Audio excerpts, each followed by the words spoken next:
From cryptic messages to missing persons, these are 5 shocking, unexplained mysteries.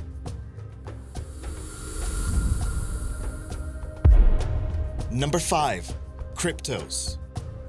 Kryptos is a sculpture dedicated to the CIA office in Langley, Virginia. It is composed of 4 encrypted messages, and since its creation in 1990, only 3 of the 4 messages have been solved. Cryptanalysts, yes, that's an actual word, it's called Cryptanalysts, have been scratching their heads for 26 years trying to figure out what the 4th code means. And at this point, most of them have to be a bit mad. The sculptor, Jim Sanborn, did not have a special background in cryptography, but he did have some help from a retired CIA agent. Even the solved parts were clouded in secrecy until 1999, when a computer scientist from California announced publicly that he had solved the first 3 codes. The NSA later claimed that some of their agents solved the codes back in 1992, but who can trust the NSA? Between subtle shading and the absence of light lies the nuance of occlusion. It was probably meant to say illusion, but this is the solution of the first code. The weird spelling is supposed to be a clue about the 4th code, and the 2nd and 3rd messages are a bit longer and they seem to kind of tell a story. What do you think the 4th passage says? And more importantly, do you think there are agencies that have already solved the puzzle but are reluctant to come out with the information? If all else fails, the author of the sculpture has promised that if he dies before the code is cracked, there will be a sort of historic record of sorts left to verify the claim. Only time will tell this story. Number 4. The monster with 21 faces. In the 80s, the Japanese food company Ezaki Glico, the people behind Pocky and other awesome sweets, was targeted by a crime syndicate that called itself the Monster with 21 Faces. The CEO of Glico was kidnapped in front of his family by 2 thugs, and in exchange for his life, they wanted 100 million yen, or about $850,000. And of course, 100 kilos of gold bullion, because why not? Somehow, the CEO escaped, but the Monster with 21 Faces did not stop there. The crime group sent a letter to Glico informing them that all of the candy the company produced had been poisoned. This caused Glico around $21 million in losses because they did test some of the candies and they returned positive for cyanide. At this point, the monster was done messing around with the Ezaki Glico and focused its attention on the food company Morinaga, the guys behind Choco Balls? I don't know, I've never had it. The monster again sent letters informing the company and the public that there was 20 packages of candy laced with cyanide. As the police found out, they were not joking around. In total, 21 packages of lethal sweet products were found in markets all around Japan. A man was caught on video putting the tainted product on shelves.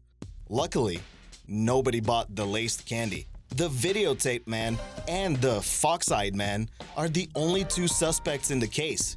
They were never caught, and to this day, no one has any idea just how many people were behind the monster with 21 faces. I'd venture a guess that it was probably 21. Number 3. Do you know any of these people? On average, there are always at least 90,000 missing persons in the USA. And according to the FBI, there are about 50 active serial killers in the USA right now. So check your doors. Where do you think these 2 statistics overlap? And by how much? These sketches are associated with gruesome murders, from the streets of California all the way to the forests of Maine. Sadly, most of these suspects will never be caught, and the victims of their crimes will be forgotten by time. Number 2. Lake City Quiet Pills.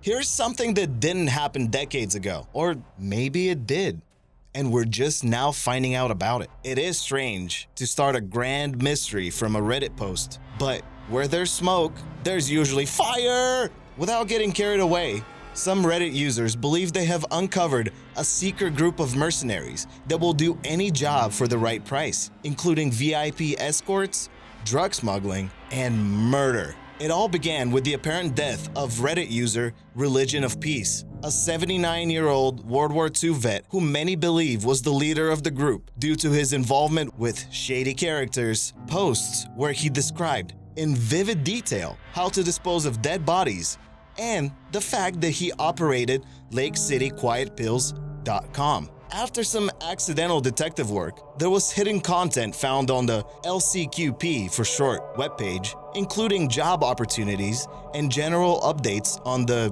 company. Immediately after being found out, the group switched to using encrypted messages and a little later deleted the website altogether. Nothing is known for sure, and there are too many different leads and theories surrounding the Lake City Quiet Pills. Most likely, the group is waiting for all this to become just another internet urban legend before they continue their shady work.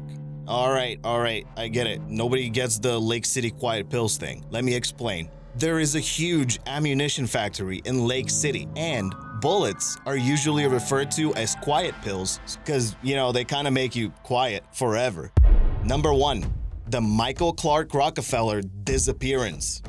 Micheal Clark Rockefeller was the son of New York Governor Nelson Rockefeller and a fourth-generation member of the famous Rockefeller family. He was prone to adventure, he was interested in primitive art, and he loved to travel around the world. Micheal eventually ended up in Papua New Guinea in 1961. He was there on an expedition to learn about the local Asmat culture and to collect art pieces. On November 17, 1961, Micheal, 2 tour guides, and René Wassing, a Dutch anthropologist, were boating to a nearby island when the pontoon boat swamped and overturned 3 miles from the shore. The 2 tour guides decided to swim for help, but it would be hours before they returned. At some point, when the boat had drifted about 12 miles from shore, Micheal decided to abandon ship and try to swim to the nearest shore. "I think I can make it." Those were his last words, and the fuel that started the mystery surrounding him. Did he die from exposure and exhaustion during his swim to the shore? Did he get eaten by a shark? Or was he involved in a cannibalistic ritual practiced by locals at the time? In 1968, a New York magazine editor went to New Guinea to investigate the case and concluded that Micheal Rockefeller was most likely the victim of cannibalism. The story does not end there, though. In 2004, documentary maker Fraser Heston discovered footage from the New York magazine expedition that raises more questions than it answers. You can see a pale white man with a beard canoeing alongside Asmat tribesmen. Is it possible that Micheal Rockefeller gave up being a part of one of the most influential families in the world so he can live out the rest of his years as a member of a primitive tribe? We may never know. Thanks for watching. If you have any awesome suggestions about future videos, let us know in the comments below.